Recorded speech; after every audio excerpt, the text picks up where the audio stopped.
until 11 p.m. At 10:25 p.m., a severe thunderstorm capable of producing a tornado was located over Pleasant Hills, moving east at 45 miles an hour. Hazard, tornado and quarter-size hail. Source, radar indicated rotation.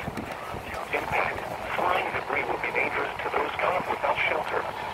Mobile homes will be damaged or destroyed. Damage to roofs, windows, and vehicles will occur. Tree damage is likely.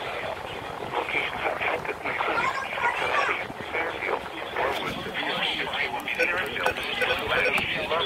Springdale, Reading, Montgomery, North College Hill, Madera, Wyoming, Milford, Mount Healthy, Deer Park, City County, Marymount, Terrace Park, and Batavia. This includes the following interstates: I-71 in Ohio between mile markers 6 and 19.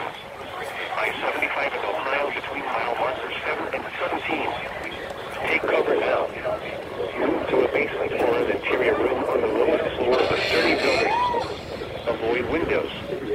If you are outdoors, in a mobile home, or in a vehicle,